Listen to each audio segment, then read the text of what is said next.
Good morning everyone. Now इस video में हम कुछ सेंट्रल एक्सिस से रिलेटेड एग्जांपल्स करेंगे। लास्ट वीडियो में हमने सेंट्रल एक्सिस की इक्वेशन फाइंड आउट की थी, उसी से रिलेटेड हम कुछ क्वेश्चंस एग्जांपल्स करेंगे। देखो, सबसे पहले working rule to find central axis की इक्वेशन ऑफ सेंट्रल एक्सिस कैसे फाइंड आउट करते हैं, इसका वर्किंग रूल है। फर्स्ट स्टेप क्या है आपका कि ना first step to find the equation of central axis क्या है। सबसे पहले आपने उस लाइन की इक्वेशन राइट करनी है अलोंग विच द फोर्स जो है, जिस फोर्स के अलोंग जो है, जिस लाइन के अलोंग जो है फोर्स क्या है एक्ट करेंगे। तो उस लाइन की equation let's x minus x r upon l r, y minus y r upon m r is equal to z minus z r upon n r, जहाँ पे l r m r n r क्या होंगे, direction cosines होंगे line के। और हमारे पास जो forces के कंपोनेंट्स होंगे x r y r z r, वो किसके इक्वल होंगे, l r f r m r f r n r f r के इक्वल होगा। और कैपिटल एक्स की वैल्यू क्या होगी, summation x r, as you know that. Y की वैल्यू भी समेशन वाई आर और जेड की वैल्यू भी समेशन जेड आर होगी। नाउ अब हम एक्सिस ऑफ कपल के लिए वैल्यूज़ फाइंड आउट करेंगे, कंपोनेंट्स फाइंड आउट करेंगे। तो l r m r n r की वैल्यूज़ कैसे फाइंड आउट करेंगे, जब आपके पास किसके कोफिशिएंट्स होंगे, are obtained by equating the coefficients of i cap j cap k cap के कोफिशिएंट्स आपने इस इक्वेशन में पुट करने हैं। X r y r z r जो होगा आपका ये पॉइंट होगा, लाइन जिस पॉइंट से लाइन जो है पास करेगी वो पॉइंट होगा x r y r z r. और capital x r y r z r आपने ऊपर फाइंड आउट किया है फर्स्ट स्टेप में। और यहाँ से कैपिटल एल की वैल्यू क्या आएगी, summation l r, capital m की वैल्यू समेशन एम आर और कैपिटल एन की वैल्यू समेशन एन आर। और हमने लास्ट आर्टिकल में equation of central axis find out की थी, जो कि क्या है, l minus y z minus z y upon x, m minus z x minus x z upon y, n minus x y minus y x upon z. और as you know that ये किसके equal होता है, P के equal होता है। और x capital Y और कैपिटल जेड की वैल्यू हमने फर्स्ट स्टेप में फाइंड आउट किए हैं, और कैपिटल एल कैपिटल एम और कैपिटल एन की वैल्यू हमने सेकेंड स्टेप में फाइंड आउट किया है। तो यहाँ से आपको वैल्यूज़ किस में सब्सटीट्यूट करनी है, इस इक्वेशन में सब्सटीट्यूट करनी है, and we get the equation of central axis. Also we will find out the pitch of the wrench, that is P, which is equals to K upon R, where K is the moment of couple and R is the force acting on the line. As you know that कि system जो है वो single force में reduce होगा कब, अगर condition क्या होगी, l x plus m y plus n z क्या होगा, 0 होगा। देखो फर्स्ट एग्जाम्पल है, example number 1। Equal forces act along two perpendicular diagonals of opposite faces of a cube of side A. Equal forces act कर रहे हैं दो perpendicular diagonals में, हमने ये दो परपेंडिकुलर डायगनल्स ले लिए हैं of opposite faces of a cube. Show that they are equivalent to a force single force r, कि वो किसके इक्वलेंट है, सिंगल फोर्स आर के इक्वल है, और acting along a line through the centre of the cube. और वो किस लाइन के थ्रू एक्ट कर रहे हैं, सेंटर ऑफ द क्यूब, जो लाइन जो है सेंटर ऑफ द क्यूब पास कर रही है। और couple 1/2 AR with the same line for axis. देखो अब हमारे पास इस क्वेश्चन में क्या है कि आपके पास जो दो फोर्सेस हैं इक्वल फोर्सेस है, और वो किसके अलोंग एक्ट कर रहे हैं, अपोजिट फेसेस के डायगनल्स के अलोंग ऑफ अ क्यूब। तो ये इस फेस के इस डायगनल के अलोंग एक फोर्स है और इस डायगनल, और दोनों डायगनल जो है कैसे हैं, परपेंडिकुलर हैं। देखो क्यूब है और एज ऑफ मैंने क्या ली है, ईच एज के लिए है एक इक्वल ली है। तो ये पॉइंट क्या होगा, किस एक्सिस में है, किस प्लेन में है, वाई और जेड प्लेन में है, तो एक्स क्या होगा, 0 होगा, तो 0,A,0। ये पॉइंट क्या होगा, एक्स और जेड प्लेन में, तो वाई 0 होगा, A,0,A। सिमिलरली दिस, ये पॉइंट एक्स एक्सिस पे है तो वाई जेड 0 होगा। ये पॉइंट एक्स और वाई में है तो जेड 0 होगा, तो A, क्या आएगा, 0। और ये क्या बनेगा, ऑरिजिन बनेगा। अब मैं बात करूँ इस फोर्स की, तो मेरे पास डायरेक्शन कोसाइंस क्या होंगे, OM के। इसके मैं बात करूँ तो इसके डायरेक्शन रेशियोज क्या होंगी, A-0, A-0, 0, -0। और डायरेक्शन कोसाइंस क्या होंगे, A upon magnitude of this, that is a minus zero का square plus a minus zero का square plus zero square. Similarly a upon this and zero upon this, तो मेरे पास 1/√2 1/√2 comma 0, ये direction cosines हो जाएंगे इस लाइन के. Similarly मैं डायरेक्शन को साइंस फाइंड आउट करूँगी इस लाइन के ln के, तो क्या बनेगा a 0 minus a minus a 0 and divided by same square root a square plus a square plus a square plus 0 and we get 1/√2 minus 1/√2 0. ये आपके पास क्या हो गया L1 M1 N1, ये क्या हो गया L2 M2 N2. अब मुझे क्या फाइंड आउट करना है, देखो क्या फाइंड आउट करना है, x1 y1 z1 and x2 y2 z2. x1 की वैल्यू क्या होती है L1 इंटू एफ, है ना, और y1 की value L1 into sorry M1 into F, और Z1 की वैल्यू F1 हो जाएगा N इंटू F1, है ना, ये बनेगा ना. और सिमिलरली x2 की वैल्यू क्या होगी L2 F2, y2 की वैल्यू क्या होगी M2 F2, और Z2 की वैल्यू क्या होगी N2 F2. तो यहाँ से M1 और N1 आ गया. अब हम पहला फाइंड आउट करते हैं एक्स वाई जेड के कंपोनेंट्स, पी फोर्स के जो कंपोनेंट्स है. देखो इस केस में भी आपके पास फोर्स पी है, इस केस में भी फोर्स पी है, यहाँ पर फोर्स पी आएगा बिकॉज इक्वल फोर्सेस हैं. तो क्या बनेगा L1, सबसे पहले क्या है 1/√2, फोर्स क्या है P, तो P/√2 हो गया. सेकेंड y1 क्या बनेगा capital y1 M1 into force क्या है P, तो P/√2. Again N1 into force क्या है P, तो 0 इंटू P 0. सिमिलरली हम x2 y2 z2 की वैल्यू यहाँ से फाइंड आउट करेंगे. यहाँ पे L2 M2 N2 है, तो मेरे पास क्या बना x1 y1 z1 x2 y2 z2. अब x की वैल्यू क्या होगी, summation x1 means x1 plus x2, y की वैल्यू क्या होगी y1 प्लस y2, z1 की वैल्यू z की वैल्यू क्या होगी z1 प्लस z2. ये वैल्यू सब्सटीट्यूट करोगे तो आपके पास ये आएगा, और रिजल्टेंट फाइंड आउट करोगे तो square root x square plus y square plus z square, इसकी वैल्यू क्या आ रही है √2p. अब ये हमारे पास कंपोनेंट्स आ गए एक्स वाई जेड के. x is equal to √2p, y is equal to 0, z is equals to 0. अब मोमेंट ऑफ कपल के हमें क्या फाइंड आउट करने हैं, कंपोनेंट्स फाइंड आउट करने हैं. It means capital L, capital M और कैपिटल N. उसके लिए L1 M1 N1 और L2 M2 N2 find out करना है. देखो I cap L1 plus J cap M1 plus K cap N1, इसके कंपोनेंट्स क्या होंगे I cap J cap K cap x1 y1 z1 capital x1 capital y1 capital z1. अब देखो ये जो फोर्स है फर्स्ट जो आपके पास है वो कहाँ से पास कर रहा है, कहाँ से है 0 0 0 से, है ना. तो x1 y1 z1 क्या होगा 0 0 0 हो जाएगा. और capital x1 capital y1 capital z1 आपने फाइंड आउट किया P/√2, this is P/√2 and 0. Substitute कर दो. एक डिटर्मिनेंट के अगर एक रो या एक कॉलम 0 होते तो पूरा डिटर्मिनेंट क्या हो जाता है 0. तो इस केस में आपके पास वेक्टर क्या आएगा 0 0 I cap plus 0 J cap plus 0 K cap का इक्वेट करोगे, कंपेयर करोगे, कॉफिशिएंट्स को इक्वेट करोगे तो L1 is equal to M1 is equal to N1 is equals to तीनों क्या आ जाएंगे 0 आ जाएंगे. अब नेक्स्ट की बात करते हैं L2 M2 N2. ये पॉइंट कहाँ से, ये फोर्स कहाँ से पास कर रहा है L पॉइंट से, तो 0 A हो जाएगा. यहाँ से P/√2 माइनस P/√2 और इंटू 0. ठीक है, पॉइंट क्या है हमारे पास 0 A. ये तो हो गया x2 y2 z2, और ये हमारा capital x2 capital y2 capital z2. Solve करोगे आपके पास L2 की वैल्यू क्या आएगी AP/√2, M2 की वैल्यू क्या आएगी AP/√2, N2 की वैल्यू क्या आएगी माइनस AP/√2. अब L1 भी आ गया, L2 M1 M2 N1 N2. तो L की वैल्यू क्या होगी L1 प्लस L2, M की वैल्यू क्या होगी M1 प्लस N2, N की वैल्यू क्या होगी N1 plus N2. Equation of आपके पास capital L capital M capital N आ गया है, capital X capital Y capital Z आ गया है. इक्वेशन ऑफ सेंट्रल एक्सिस में सब्स्टिट्यूट करोगे एक्स वाई जेड की वैल्यू आएगी आपके पास a/2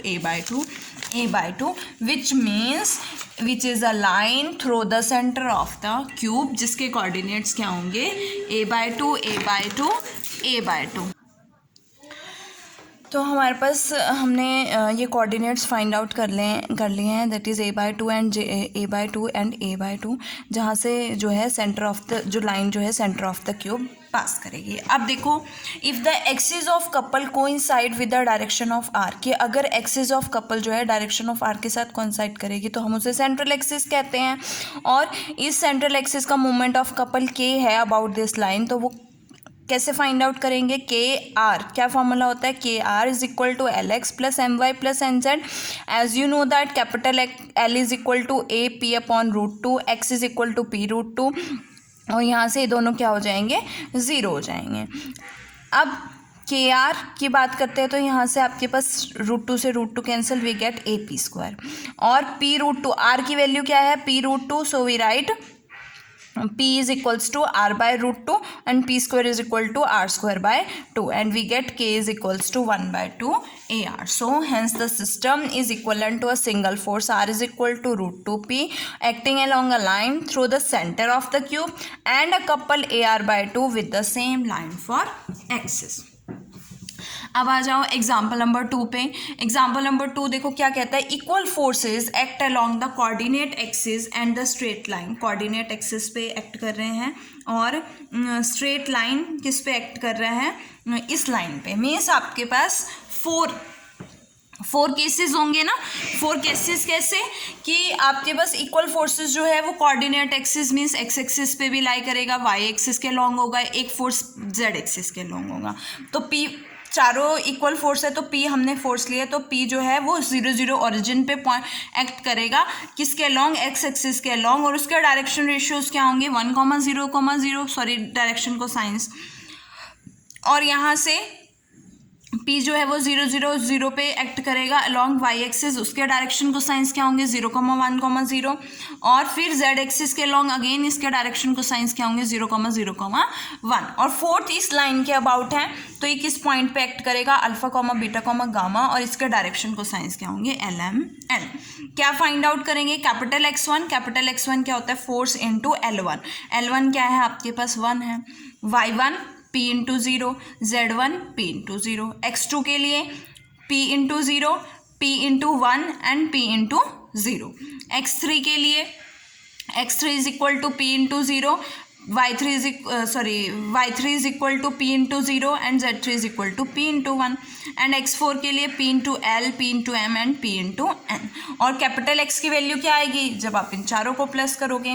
कैपिटल Y की वैल्यू क्या आएगी? जब आप इन चारों को प्लस करोगे।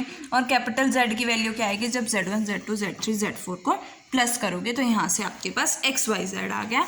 सो we get XYZ is equals to, X is equals to 1 + L times P, Y is equals to 1 + M times P, and Z is equals to 1 + N times P।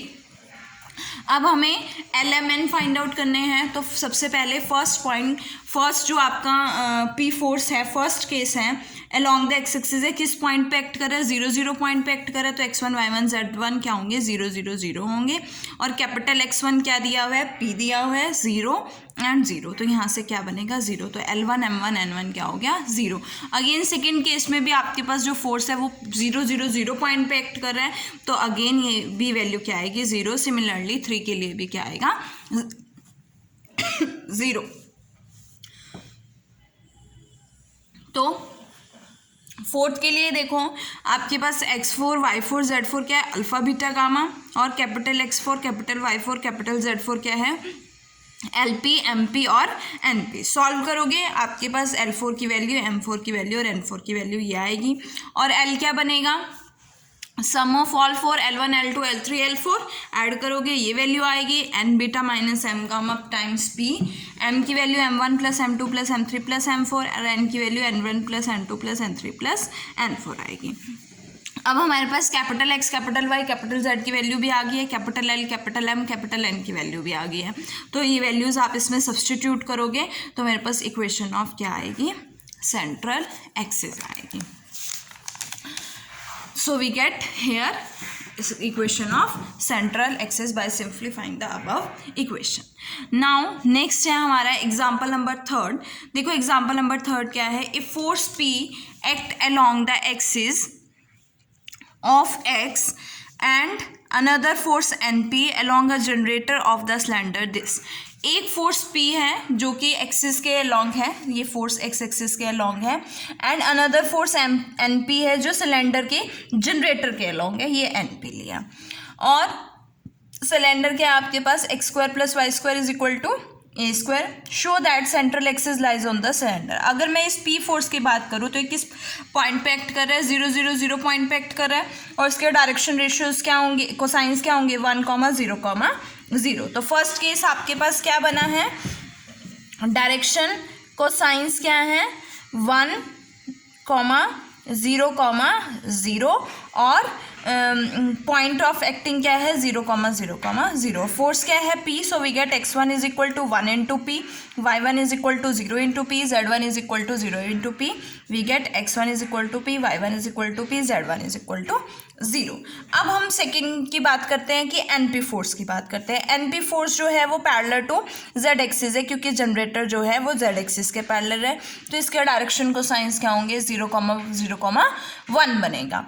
और as you know that parametric equation से हम x y की value इसको find out करेंगे तो आपके पास a cos alpha, a sin alpha और 0 पॉइंट आएगा। तो a इज़ द पॉइंट जिसके कोऑर्डिनेट्स क्या हैं, a cos alpha, a sin alpha and 0। तो पॉइंट जिस पॉइंट से पास करेगा वो क्या है, x minus a cos alpha, क्या बना, a cos alpha, a sin alpha and 0। तो ये और डायरेक्शन को साइंस क्या है, 0, 0, 1। सो वी गेट, और फोर्स क्या है, NP इंटू 0, NP इंटू 0 और NP into 1, we get NP, capital P। That is, अब कैपिटल X की वैल्यू क्या होगी, x1 + x2, x1 + x2, P + 0 P। Y की वैल्यू क्या होगी, y1 + y2 0। Z की वैल्यू क्या होगी, z1 + z2, that is NP। अब मैं LMN फाइंड आउट करेंगे। तो फर्स्ट केस में L1 M1 M1, first case में आपके पास जो पॉइंट है x1 y1 z1, किस पॉइंट से एक्ट कर रहे हैं फोर्स, 0 ओरिजिन से, तो 0 0 0 आएगा। तो इस केस में ये डिटर्मिनेंट क्या होगा, 0। तो L1 भी 0 होगा, M1 भी 0 और N1 भी 0। सेकेंड केस में आपके पास पॉइंट क्या है, a cos alpha, a sin alpha 0, और फोर्सेस क्या हैं आपके पास, x2 y2 z2 0 0 NP। Solve करोगे आपके पास क्या आएगा, L2 की value NAP sin alpha, M2 की value minus NAP cos alpha, और N2 की वैल्यू क्या है, 0। L की वैल्यू क्या होगी, L1 + L2, M की वैल्यू क्या होगी, M1 + M2, और N की वैल्यू क्या होगी, N1 + N2। और यहाँ से आपके पास क्या आएगा, L = NAP sin alpha, M = minus NAP cos alpha, और N = 0। LMN, we get the value of capital L, capital M, capital N and capital X and capital Y and capital Z की value आ गई है हमारे पास। तो after substituting the values, आप equation of central axis में LMN और XYZ की values put करोगे तो आपके पास ये इक्वेशन आएगी। अब हमें क्या प्रूव करना है, show that the central axis lies on the cylinder, किस सिलेंडर पे लाई करेगा, n² nx माइनस z का whole square plus 1 + n² whole square y² = n⁴a²। तो हमें उसके लिए सॉल्व करना है। तो मैंने फर्स्ट 2 मेंबर से किसकी वैल्यू फाइंड आउट की, an cos अल्फा की। फर्स्ट एंड थर्ड मेंबर से मैंने वैल्यू फाइंड आउट की है an sin अल्फा की। स्क्वायरिंग एंड एडिंग करोगे तो आपके पास required surface, that is required cylinder की इक्वेशन आएगी। ठीक है, that is the required surface.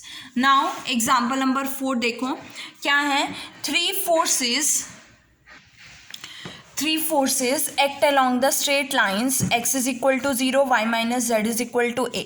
एक तो आपकी ये स्ट्रेट लाइन के हैं और एक ये स्ट्रेट लाइन है, y = 0, z - x = 0, और थर्ड जो आपके पास z = 0, x - y = a है। तो आपके पास कितनी लाइन्स है, 3 लाइन्स है, 3 फोर्सेस इन 3 लाइन्स के अलॉन्ग एक्ट कर रहे हैं। लेट दैट फोर्सेस, अब तक जो हमने एग्जांपल्स किए हैं उनमें आपके पास फोर्सेस क्या थे, इक्वल थे।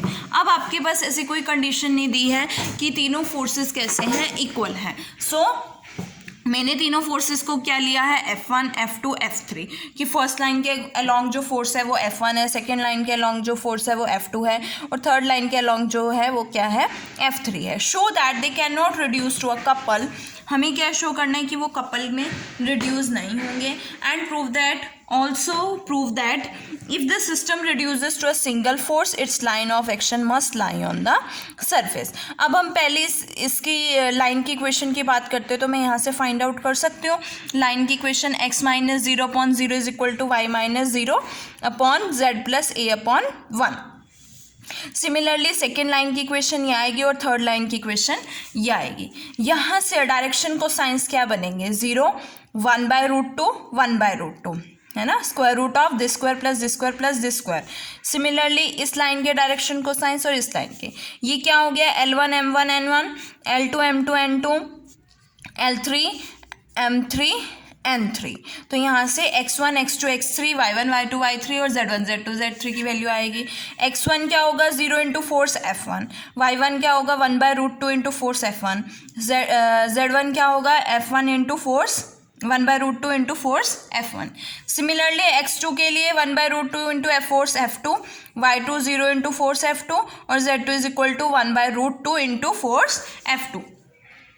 और x3 क्या है 1/√2 इंटू फोर्स f3, y3 क्या है 1/√2 into force f3 and z3 क्या है इज इक्वल f3 इंटू 0. अब if the system of forces reduces to a single force R, अगर सिस्टम ऑफ फोर्सेस जो है सिंगल फोर्स आर में रिड्यूस हो जाता है acting at O and couple G is equals to LMN, then उस case में कैपिटल एक्स किसके इक्वल होगा, समेशन x1 के means x is equal to x1 plus x2 plus x3 यहाँ से आएगा और ये क्या बनेगा 1/√2 f2 plus f3. Similarly y की value y1 plus y2 plus y3 and z की value z1 plus z2 plus z3 आएगी. अब ये होगी कैपिटल एक्स कैपिटल वाई और कैपिटल जेड की वैल्यू. अब हम फाइंड आउट करेंगे कैपिटल एल कैपिटल एम और कैपिटल एन की. देखो फर्स्ट लाइन जो है किस पॉइंट पे एक्ट कर रहा है, 0 0 ए पॉइंट पे, माइनस ए पॉइंट पे सॉरी. तो यहाँ से क्या आएगा 0 0 माइनस ए और x1 y1 z1 क्या है 0 f1/√2 f1/√2. तो यहाँ से आपके पास ये वैल्यू आएगी. L1 is equal to A f1/√2 आएगा, m1 is equal to 0 n1 is equal to 0. Second जो लाइन है वो किस पॉइंट से पास कर रही है, -a 0 0. So we get -a 0 0 और x2 y2 z2 क्या है f2/√2 0 f2/√2. अगेन सॉल्व करोगे तो L2 0 N2 0 और M2 की वैल्यू क्या आएगी a f2/√2. थर्ड लाइन जो है वो किस पॉइंट, थर्ड फोर्स किस पॉइंट पे एक्ट कर रहा है 0 -a और 0 पे. और सिमिलरली x3 y3 z3 क्या है f3/√2 f3/√2 0. यहाँ से आपके पास L3 की वैल्यू 0, M3 की वैल्यू 0 और N3 क्या आएगा a f3/√2. अब कैपिटल L फाइंड आउट करना है तो L1 plus L2 plus L3 और कैपिटल M क्या होगा M1 plus M2 plus M3 और कैपिटल N क्या होगा N1 plus N2 plus M3. हमें क्या शो करना है कि they can not reduce to a couple. तो उसके लिए मैंने एक सिंगल फोर्स फाइंड आउट किया है r². तो r² is equal to x² plus y² plus z² होगा और x क्या है 1/√2 f2 प्लस f3. तो इसका स्क्वायर ये हो गया ये हो गया ये हो गया. अब सभी स्क्वायर्स हैं और सभी पॉजिटिव साइंस हैं तो इज नॉट इक्वल्स टू 0 होगा. तो अगर r² not equals to 0 means r is not equals to 0. It means hence the system does not reduce to a single couple. अब सेकेंड केस की बात करते हैं कि वो अगर सिंगल फोर्स में रिड्यूस हो जाता है, अगर वो सिंगल फोर्स में रिड्यूस हो जाता है तो मूवमेंट ऑफ कपल क्या होना चाहिए 0 होना चाहिए. It means k is equal to क्या होगा 0 होगा. k 0 है तो ये पिच क्या हो जाएगी 0 हो जाएगी. It mean this equation is equals to 0 और मेरे पास क्या बनेगी L minus y z plus z y is equal to 0. This and this LMN और की वैल्यूज़ आपको पता है और capital X capital Y capital Z की वैल्यूज़ हम फाइंड आउट कर चुके हैं. इससे हमारे पास 3 होमोजीनियस इक्वेशंस आएंगी और 3 होमोजीनियस इक्वेशन से हम डिटर्मिनेंट का यूज़ करके हम सरफेस की इक्वेशन जो है फाइंड आउट करेंगे which is the required equation. Now next example